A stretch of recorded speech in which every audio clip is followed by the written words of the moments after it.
Elden Ring has finally hit like a great long sword at +6 to the chest, and with it, it brings a gorgeous and wondrous open world filled with beauty, scale, secrets, depth and lore that only a From Software game can bring, and Elden Ring has already proven just how incredible its open world really is. And here, I'm going to go through the reasons why Elden Ring's world puts many other open world collectathons to shame. But if you like the video, then please leave a comment as it helps a lot. Subscribe, give it a thumbs up, share it, and stop by the Discord. But with that, let's dive into the dark and dangerous world of From Software's Elden Ring.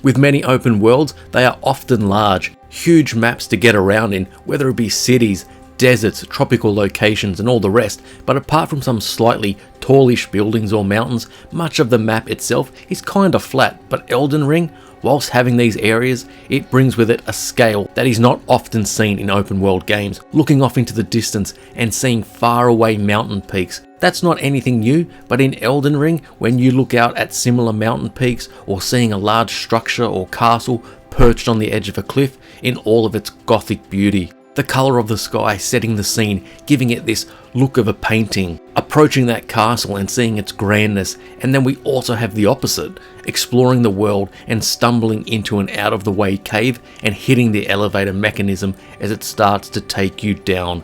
Then you realise it doesn't seem to be stopping as it lowers you into the depths of the different areas across the entire map. It stops, you get out and say holy shit balls, this is incredible, as you gaze upon a huge dungeon which is massive in scale, and you can actually see why that elevator took so long to get you down there. Breathtaking in that scale.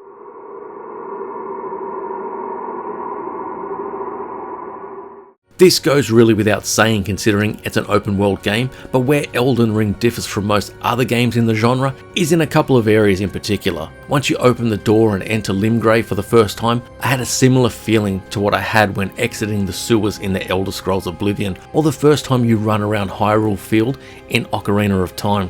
It's that majestic shot where you see the beauty of the world and it gives you a glimpse of how large it is, but it also offers you complete freedom to go where you want, when you want. Of course, doing this can make you have the shit kicked out of you as you wander into some enemies who make mincemeat of you, but constantly not having a check marker telling you where to go is refreshing, especially when compared to many other open world games with their 17,000 markers spread over the map. Elden Ring lays out the world for you, but also doesn't let you know just how fucking gigantic this whole game world really is. It is there for you to discover, and because of that, you keep pushing forward and it keeps offering you surprises and new areas. And again, it's the freedom which then leads to actual, real exploration, going where you want to discover things for yourself, to go at your own pace and discover what this game has to offer. And this then ties into the next topic on the list.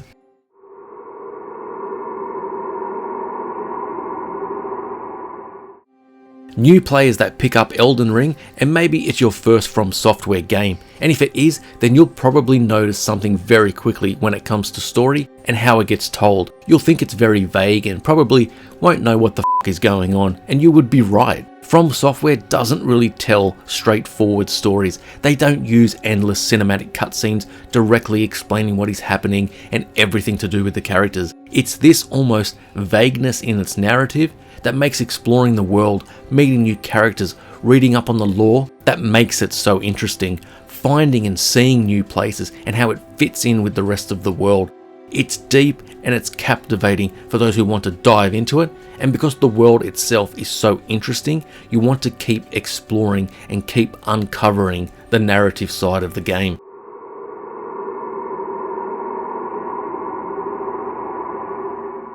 Of course, being a From Software game means there are going to be difficult times when playing, where you'll get the shit kicked out of you and may die repeatedly to the same enemy. But one thing these games do is that if you put in the time, then you will get better and more confident, which means you can take on greater challenges. But there are other things about the game which can make it easier for those who may be struggling, and because of this, it allows players to discover new areas. people and items as they do some grinding, taking on easier enemies for however long they like so they can invest those rewards into their stats, making their weapons or spells do more damage or increasing their hit points or number of healing flasks, for example. These make the game more accessible and strip away some of the difficulty if a certain type of player doesn't want it, but for those who do, the challenge is still there.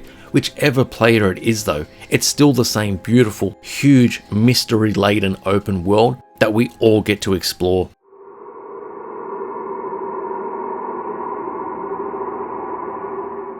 So as we traverse this world, we of course must be doing something apart from discovering new areas and collecting things. And I kind of mentioned it before, getting the shit kicked out of us by enemies, or maybe just merely falling off a cliff to our death. But when it comes to enemies in games, From Software continually comes up with fantastic designs, both for some of the run-of-the-mill enemies that are scattered around the world, or it's the grotesque, large, intimidating boss battles where they rely on super quick speed attacks, or whether they are huge monstrosities that simply dwarf our character in size. And it's the excellent enemy design and their different attack patterns which makes us want to play in this world, to keep exploring, to keep discovering new things. For new players to From Software games, they would most likely come across large and dangerous enemies in the open world and think they were actually bosses, but they aren't. The design of the enemies and bosses especially tie into the lore of the open world and the story, all coming together to create what is Elden Ring.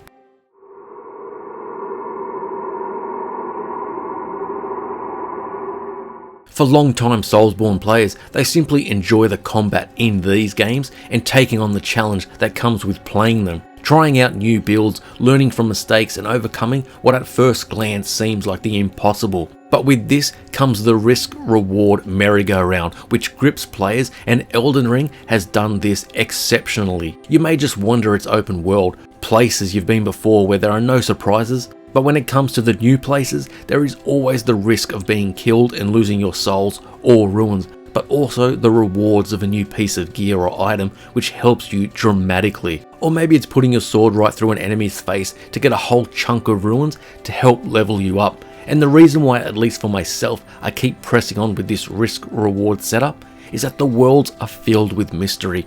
In its lore, seeing how enemy types, or with Elden Ring especially, getting to explore a new, beautiful outdoor area, or the many rooms and secrets of a large castle complete with its traps, and all of this seems to seamlessly flow together in Elden Ring so f***ing well.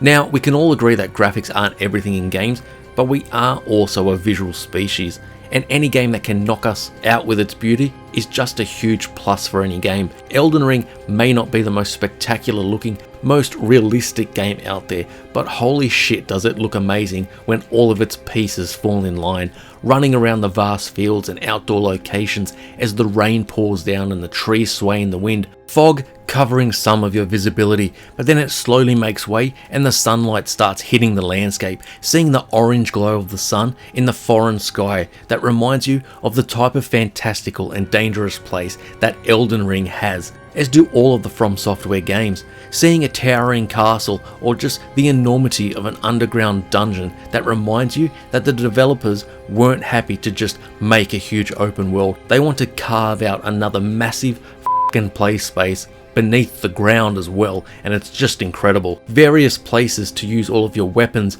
items and skills against the multitude of different enemy types.